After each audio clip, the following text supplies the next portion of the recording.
Can Zhen Huan, blessed with both beauty and talent, truly outshine all in the imperial harem and enjoy everlasting favor? Days leisurely passed by, and in a blink it was the 5th month of the 14th year of the Qin Yuan era. Life in the palace maintained its superficial calm.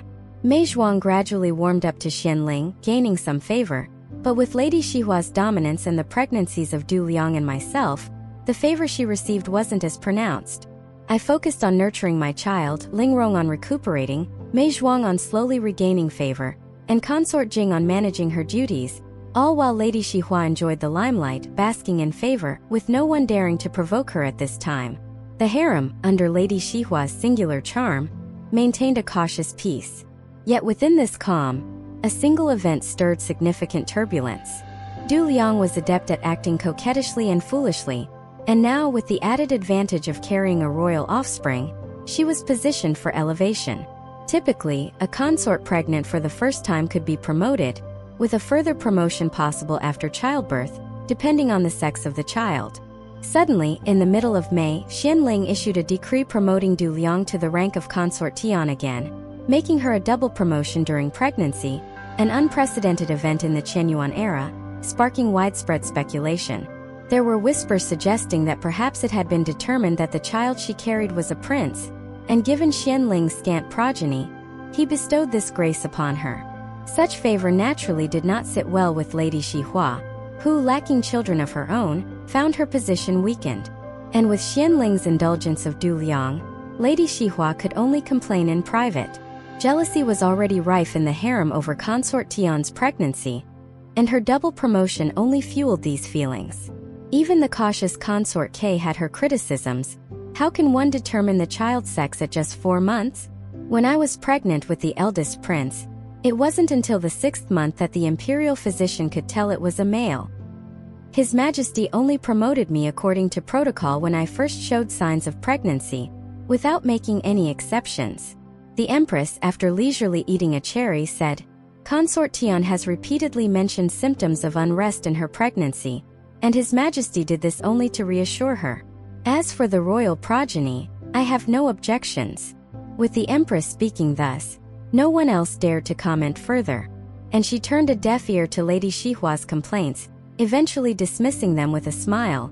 "Lady Xihua, with your deep favor, it's about time you gave His Majesty a little prince. How come the newcomers have preceded you?" This left Lady Xihua visibly upset and at a loss for words. After her promotion, Consort Tian became even more proud, indulging further in her coquettish behavior. That night I felt a slight dizziness, and Xianling decided to stay with me in Yingxin Hall. Just as we were about to retire for the night, a servant rushed in to report that an important matter had arisen from Consort Tian's palace. The servant's voice, urgent and sharp in the dead of night, pierced the silence.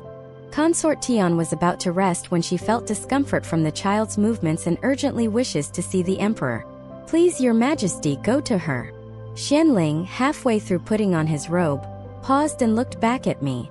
I was already half reclining on the bed, and seeing his hesitation, I quickly reassured him with a smile.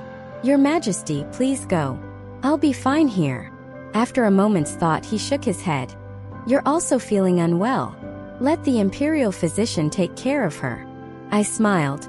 Consort Tian is further along in her pregnancy than I am, and has been frequently complaining of discomfort due to the child's movements. It must be frightening for her, experiencing this for the first time. It's only right for Your Majesty to be with her." He looked at me, a hint of apology in his eyes, and smiled. "It's generous of you to be so understanding." I smoothed the hair at my temples and modestly said, "It's only what I should do." He instructed Jinxi, "Take good care of your mistress. If she feels any discomfort, report to me immediately." After Jinxi saw Xianling out and returned, she saw that I had gotten up and asked, "Are you feeling unwell, Your Highness?" I replied, "It's nothing serious, just a bit of chest tightness." Jinxi brought me a cup of fresh milk and bird's nest, suggesting, "Your Highness, don't get upset over someone like Consort Tian. It's not worth it." Handing me the bird's nest, she added, "This was gifted by the Empress Dowager last time. It's mixed with fresh milk and is especially soothing, helping one to sleep well. Please have some, Your Highness." After taking a sip of the bird's nest, I shook my head with a smile. With the emperor breaking precedent to promote her, she's already the target of envy. Now behaving without any sense of propriety, it's hard to say whether people will laugh at her for being foolish or ignorant. Clearly, she's a useless ado who cannot be supported. I certainly won't get upset over such an insignificant person. Jinsi commented with a laugh. Your Highness is right. But it's the third time since Consort Tian became pregnant that she's had the emperor called away like this. It's a bit much. I adjusted my clothes and yawned. If she keeps using the same tactic over and over, the emperor will naturally grow tired of it. There's no need for us to do anything. Let's not talk about her anymore. Let's go to sleep. The next day when Xianling came over, I noticed he looked tired and couldn't help feeling concerned. I asked, was Consort Tian's child moving violently? Did your Majesty stay with her too late and not get enough rest? You even have dark circles under your eyes. He gave a wry smile. It wasn't anything serious, just her being petulant, complaining that I arrived too late and then feeling nauseous, giving me a headache. Knowing what was likely the case, I comforted him. Being pregnant can lead to irritability. I can be petulant too, but your Majesty has always been understanding. Did the imperial physician say what was wrong with Consort Tian? He frowned. The physician said some fetal movements are normal, and her nausea was likely due to overeating at dinner. After such repeated incidents, even Xianling, known for his good nature, began to grow impatient. With many people in the harem, news of Consort Tian summoning Xianling away from my palace several times spread quickly, leading to increased criticism of her behavior, even from the empress, who remarked, even if Consort Tian feels unwell, she should show some decorum. Regardless of noble consort Guan's condition, she should rest for the sake of her pregnancy and consider that the emperor needs to rise early for the morning court. It's improper for her to summon him so late at night. After some thought, the empress decided to have someone instruct Consort Tian on proper conduct, considering that Lady Xihua and Consort Jing, being busy with managing the harem affairs, would not be available. She chose Consort K, known for her gentle nature, to speak with Consort Tian, emphasizing, since she is pregnant, harsh words must be avoided. I know you are a gentle person, so kindly explain the situation to her, and let her know it's on my behalf. Reluctantly, Consort K agreed to the task, as she couldn't refuse the empress's request. Thus, the matter was settled and everyone dispersed. Xianling, now wary of Consort Tian, naturally preferred not to visit her palace without cause. That night, he chose to stay in my palace. In the middle of the night, someone knocked on the door. The knocking started softly but gradually became more urgent. Startled awake, I quickly got dressed and asked, "What's the matter?" Jinsi entered, her brows furrowed, speaking softly. "It's from Consort Tian's palace. They say she's been in severe abdominal pain since nightfall and urgently requests the emperor's presence." Payer, following Jinsi, scoffed, "Not this again. It's tiresome for us too. How can anyone sleep with such disturbances?" Jinsi shot Payer a silent look, and she immediately fell silent. Half asleep, I was inclined to dismiss the matter, but then I realized something was amiss. The empress had just sent Consort K to counsel Consort Tian that afternoon. Even if Consort Tian was ignorant, she wouldn't knowingly commit the same mistake tonight. If something were truly wrong and I, being aware, did nothing, I would be at fault should anything happen to Consort Tian. Thus, I woke Xianling and explained the situation. Annoyed at being disturbed, he turned over and shouted at the servant outside, "Why does she always feel unwell as soon as I settle down? Let the imperial physician take good care of her." The servant outside hesitated, replying, "Yes," but then added, "Consort Tian is truly in great discomfort. She has been enduring it, especially since Consort K visited today, and didn't dare to report until now." Angered, Xianling grabbed a pillow and threw it, yelling, "Get out!" The servant hurried away, clearly frightened. Seeing Xianling's anger, I too was startled and quickly poured him some tea. Still furious, he said, "If she spent less time on such scheming, she'd likely suffer less from stomach pains and nausea." Not daring to press further, I added more calming incense to the burner and suggested, "Your Majesty, please try to rest. There's the morning court tomorrow." After settling back into bed, a sense of unease lingered in my heart. The air was dry and uncomfortable due to the long absence of rain. I tossed and turned for a while before finally drifting towards sleep. But just as I was about to fall asleep, a piercing scream shattered the quiet of the night.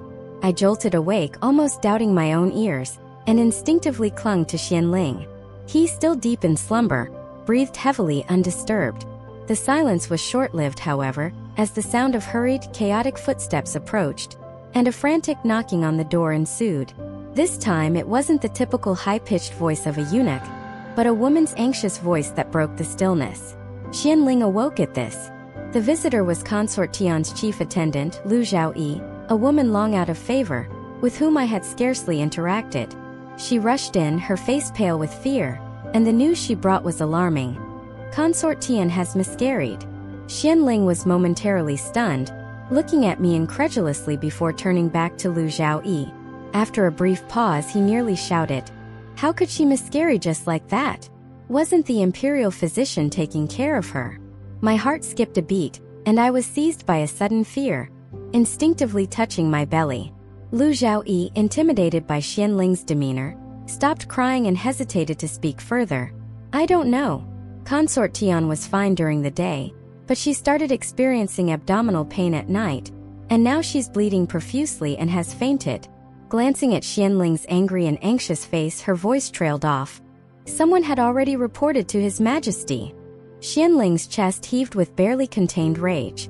I dared not say much but helped him dress quietly, whispering, "Now is not the time for anger, Your Majesty. Please go and see for yourself."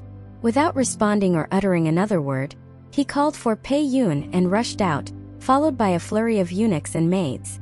I stood by the door, overwhelmed by a spreading sense of sorrow, barely noticing the cool night breeze. Jinsi, draping a cloak over my shoulders, gently urged, "The night is cold, please come inside, Your Highness." I stood still, my voice as forlorn as the night. "Look how anxious His Majesty is for Consort Tian." Jinsi, closing the door with a soft click, spoke evenly and warmly. "His Majesty is anxious for the heir, not Consort Tian herself. It's an overestimation to think otherwise." I snapped out of my daze, giving a wry laugh. How silly of me to be so preoccupied. Seeing His Majesty so worried, I let my thoughts wander. Jinsi helped me to bed, suggesting, "Such scenes are not for Your Highness to see, especially in your condition. It might bring harm. Why not try to rest?" I smiled bitterly. How can I sleep now after all this commotion? It's nearly dawn, and I suspect the situation there has already turned chaotic. The Empress and the others must be on their way. I paused, puzzled.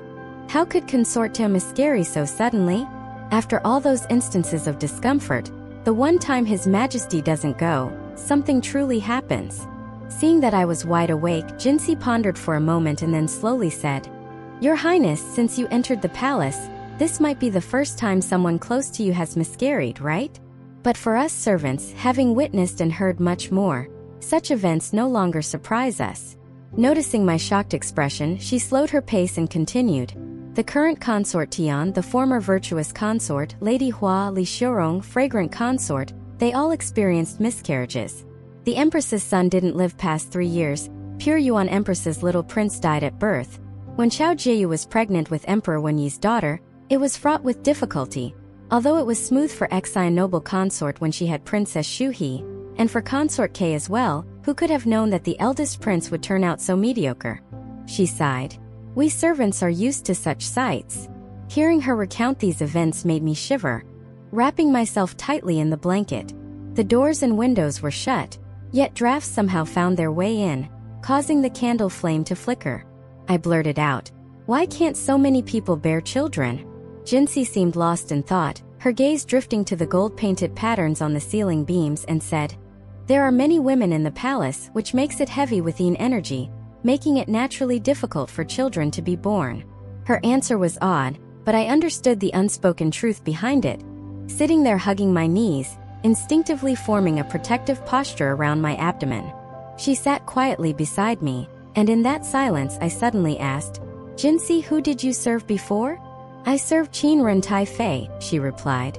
"And before that?" "I don't remember. It's always been about serving different masters, just in one palace or another." I fell silent, looking around at the luxurious surroundings and sighed deeply. "Your Highness, don't be sad," Jinxie said. My expression was as melancholy as the foggy night, and I sighed softly.